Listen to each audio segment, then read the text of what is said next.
primeira pergunta, a questão que eu queria te fazer é em que sentido a gente pode dizer que o Simondon é um filósofo extemporâneo? Que outros sentidos a gente pode dizer que ele é extemporâneo, além desse que a gente já sabe, né? Existem várias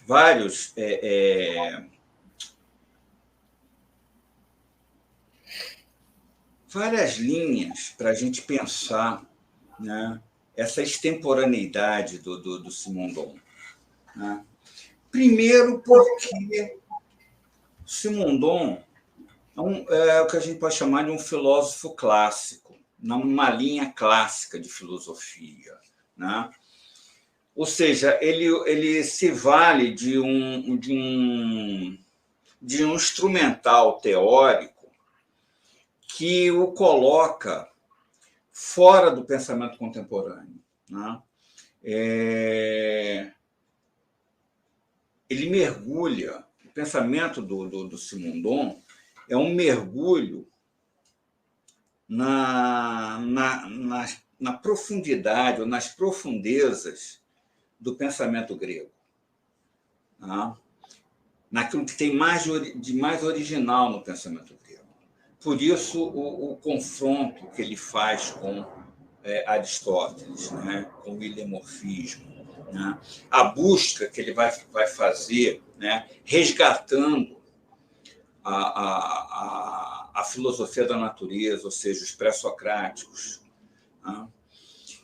Então, isso aí já coloca ele numa posição de início, numa extemporaneidade. A segunda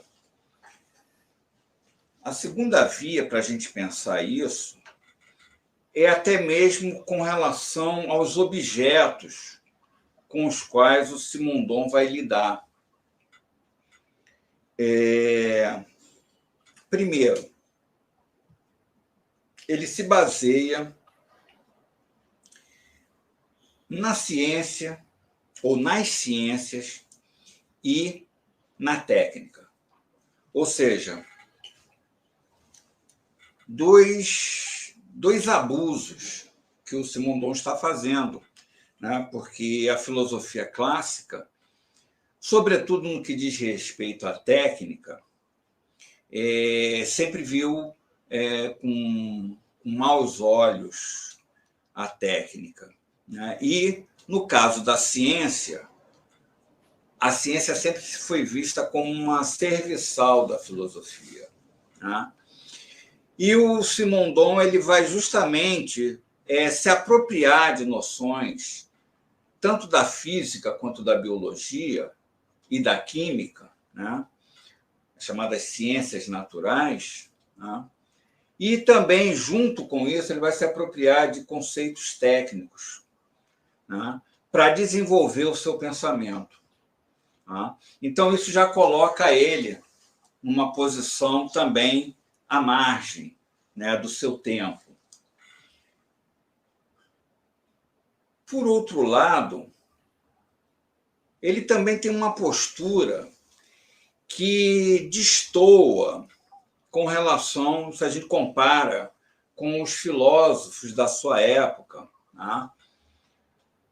Que são filósofos, como posso dizer, ativistas, né? Como é o caso do Foucault, como foi o caso do Sartre, o Deleuze, apesar do Deleuze ser menos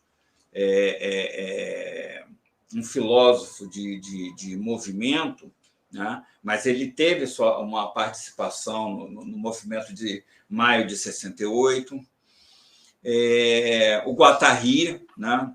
Sobretudo o Guattari, que foi militante do PC, né? Do Partido Comunista. Então, o Simondon sempre foi aquele filósofo, vamos dizer assim, de gabinete. Né? Isso colocou ele também numa posição, foi relegado a um segundo plano.